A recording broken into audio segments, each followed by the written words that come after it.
मनुष्य जो भी कर्म करता है, चाहे वो मन से हो, शरीर से हो या वाणी से, उन सभी कर्मों का फल अच्छा या बुरा होगा, इसका निर्णय शनिदेव करते हैं। शनिदेव कर्मों का दंड देते हैं, लेकिन सच तो ये है कि वो सभी भक्तों को परेशान नहीं करते। क्या आप जानते हैं कि शनिदेव कुछ देवी देवताओं के भय से उनके भक्तों पर अपनी वक्र दृष्टि नहीं डालते हैं? तो आइए जानते हैं इस वीडियो में उन देवी देवताओं के बारे में। पहले आते हैं हनुमान जी। कर्मों का हिसाब रखने वाले शनिदेव का नाम सुनते ही सभी लोगों के मन में एक डर शुरू हो जाता है। लोग सोचने लगते हैं कि पता नहीं कब उनकी वक्र दृष्टि पड़ जाए और उनका पतन शुरू हो जाए।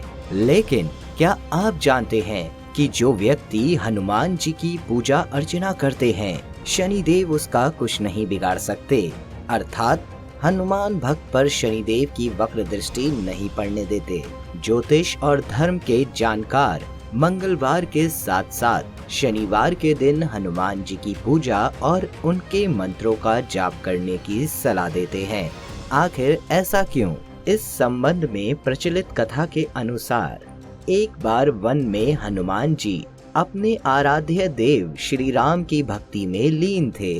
ठीक उसी समय शनिदेव उसी रास्ते से गुजरते हुए सभी पर अपनी वक्र दृष्टि डालकर उन्हें परेशान करते हुए जा रहे थे।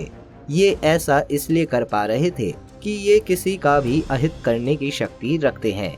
जब वो हनुमान जी के पास पहुँचे तो उन्होंने अपनी वक्र दृष्टि से उन्हें परेशान करने का प्रयास किया, लेकिन इसका कोई असर नहीं हुआ और न ही हनुमान जी ने उनकी ओर कोई ध्यान दिया।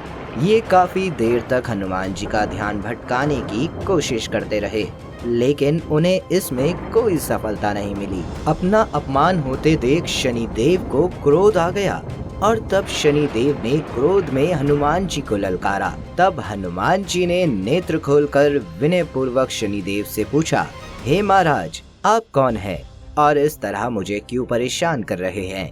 हनुमान जी की इन बातों को सुनकर शनिदेव और भी क्रोधित हो गए और तेज स्वर में कहा, क्या तुम नहीं जानते मैं कौन हूँ?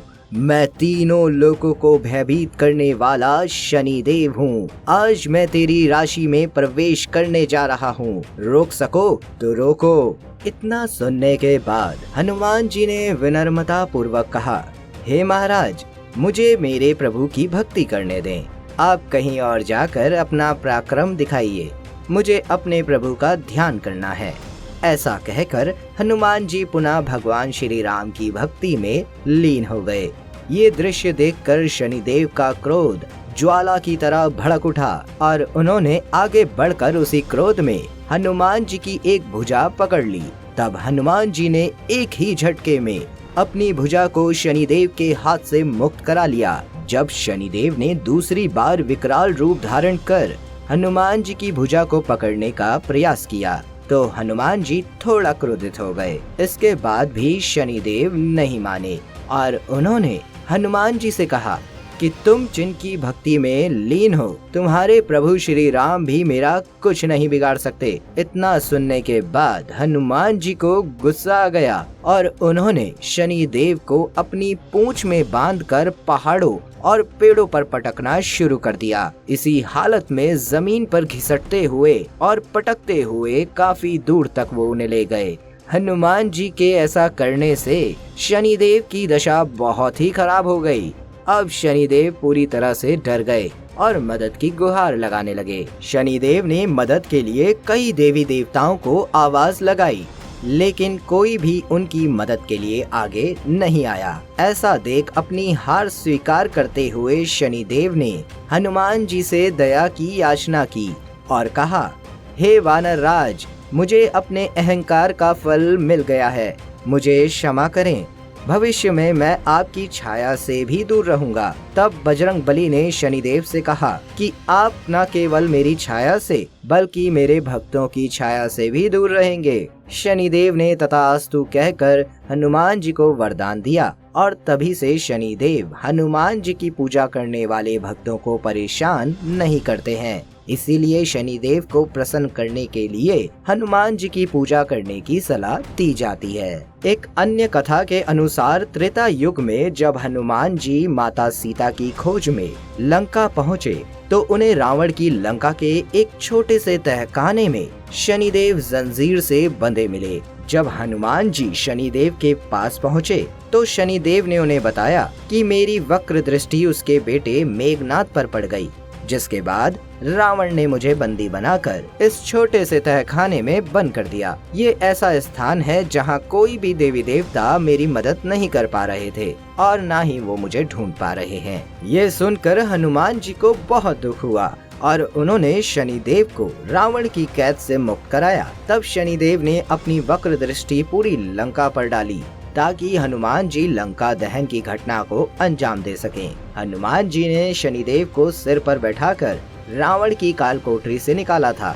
हनुमान जी ये जानते हुए भी शनिदेव को अपने सिर पर बैठाया कि ऐसा करने से शनिदेव की वक्र दृष्टि उन पर पड़ सकती है और वो बुरे चक्रों से घिर सकते हैं। तब शनिदेव ने प्रसन्न होकर हनुमान जी को अपने मारक कोप से हमेशा मुक्त रहने का आशीर्वाद दिया और उनसे एक वरदान मांगने को कहा, जिस पर हनुमान जी ने अपने भक्तों को हमेशा शनि के वक्र दृष्टि से मुक्त रहने का वरदान मांगा। इसलिए कहा जाता है कि जो कोई भी हनुमान जी की पूजा करता है उस पर शनि की वक्र दृष्टि कभी नहीं पड़ती। जो कोई भी व्यक्ति शनिवार के दिन हनुमान जी के मंत्रों का जाप करेगा उसे शनिदेव कभी परेशान नहीं करेंगे और ना ही उस व्यक्ति पर अपनी वक्र दृष्टि डालेंगे। दूसरे हैं भगवान शिव। पौराणिक कथाओं के अनुसार भगवान शिव ने शनिदेव को कर्म फल दाता का पद दिया। भगवान सूर्य ने उनके पुत्रों की योग्यता के अनुसार उन्हें विभिन्न लोगों का अधिपत्य प्रदान किया, लेकिन अपनी शक्ति के दुरुपयोग कर अपने पिता की आज्ञा की अवहेलना करते हुए शनिदेव ने अन्य लोगों पर भी अधिकार कर लिया। ऐसा देख सूर्य देव ने भगवान शिव शनि को सही रास्ता दिखाने का अनुरोध किया। सूर्य देव की बात को मानते हुए भगवान शिव ने अपने गणों को शनिदेव को समझाने के लिए भेजा, लेकिन वो नहीं माने। इसके बाद भगवान शिव ने अपने गणों को शनिदेव से युद्ध करने के लिए भेजा, लेकिन शनिदेव ने उन सभी को परास्त कर दिया। तब भगवान शिव को मजबूर होकर शनिदेव से युद्ध करना पड़ा। इस युद्ध में शनिदेव ने भगवान शिव पर अपनी वक्र दृष्टि डाली। तब महादेव ने अपना तीसरा नेत्र खोलकर शनि और उसकी समस्त प्रजा का नाश कर दिया। इतना ही नहीं, भगवान भोलेनाथ ने अपने त्रिशूल के अचूक प्रहार से शनिदेव को मूर्छित कर दिया। इसके बाद शनिदेव को सबक सिखाने के लिए भगवान शिव ने उन्हें 19 साल तक पीपल के पेड़ से उल्टा लटका दिया। इन वर्षों में शनिदेव भगवान भोलेनाथ की आराधना में लीन रहे। इसीलिए कहा जाता है कि भगवान शिव के भक्तों पर शनिदेव की वक्र दृष्टि कभी नहीं पड़ती। एक अन्य मान्यता के अनुसार भगवान शिव को शनिदेव का गुरु माना जाता है। इसीलिए गुरु शिष्य की मर्यादा के कारण शनिदेव भगवान शिव से डरते हैं। जो व्यक्ति भगवान शिव की अत्यधिक भक्ति करता है उस पर शनिदेव अपनी वक्र दृष्टि नहीं डालते हैं। तीसरा, पीपल वृक्ष। पौराणिक कथाओं के अनुसार पीपलाद ऋषि के माता पिता का देहांत बचपन में ही हो गया था। जब वो बड़े हुए तो उन्हें पता चला कि उनके माता पिता की मृत्यु शनिदेव की वक्र दृष्टि के कारण हुई थी। ये जानकर पिपलाद को बहुत क्रोध आया। बदला लेने के लिए तपस्या करने का उन्हें विचार आया। उन्होंने ब्रह्मा जी को प्रसन्न करने के लिए पीपल के पेड़ के नीचे बैठकर घोर तपस्या की और पीपल के पत्तों का सेवन किया। ब्रह्मा जी ने प्रसन्न होकर उनसे वरदान मांगने को कहा तो पिपलाद ने ब्रह्मदंड मांगा और पीपल के पेड़ में बैठे शनिदेव को ब्रह्मदंड से ही दे मारा। इस वार से शनिदेव की टांग टूट गई। तब देवताओं ने पिपलाद मुनि से शनिदेव को क्षमा करने के लिए कहा। देवताओं के आग्रह पर पिपलाद मुनि ने शनिदेव को क्षमा कर दिया और भगवान शिव ने पिपलाद के क्रोध को शांत किया। पिपलाद मुनि ने वचन लिया कि शनि जन्म से लेकर 16 साल तक की आयु तक के शिव भक्तों को कष्ट नहीं देंगे। यदि ऐसा हुआ तो शनिदेव भस्म हो जाएंगे। तभी से पिपलाद मुनि का स्मरण करने मात्र से शनि की पीड़ा दूर हो जाती है। इसके बाद कुछ ऐसे देवता हैं जिनसे शनिदेव भय खाते हैं। भगवान कृष्ण जी अपनी लीलाओं से अच्छे अच्छे लोगों को सबक सिखाने वाले भगवान कृष्ण शनिदेव के प्रिय माने जाते हैं। माना जाता है कि शनिदेव ने अपने इष्ट की एक झलक पाने के लिए कोकिला नामक अंधेरी गुफा में घोर तपस्या की थी। तब शनिदेव की कठोर तपस्या से प्रसन्न होकर श्री कृष्ण कोयल के रूप में शनिदेव के सामने प्रकट हुए। तब शनिदेव ने कहा था कि अब से वो कृष्ण के भक्तों को परेशान नहीं करेंगे। पत्नी चित्ररथ। पौराणिक कथाओं के अनुसार शनिदेव अपनी पत्नी चित्ररथ से डरते हैं, इसीलिए ज्योतिष शास्त्र में शनि की दशा में उनकी पत्नी के नाम का जाप करना भी शनि का उपाय माना जाता है। पौराणिक कथा के अनुसार भगवान शनि का विवाह चित्ररथ से हुआ था। एक दिन चित्ररथ पुत्री प्राप्ति की इच्छा से शनिदेव के पास पहुंची, लेकिन उस समय वो श्री कृष्ण की भक्ति में लीन थे। काफी देर तक उनका इंतजार करने के बाद वो थक गई और अंत में क्रोधित होकर शनिदेव को श्राप दे दिया। तो दोस्तों, आज के लिए बस इतना ही। उम्मीद करता हूँ आज की ये बातें आपको बहुत पसंद आई होंगी और आप इसे जरूर फॉलो भी करेंगे। तो आपसे यहीं पर अब मैं लेता हूँ इजाजत। शुक्रिया।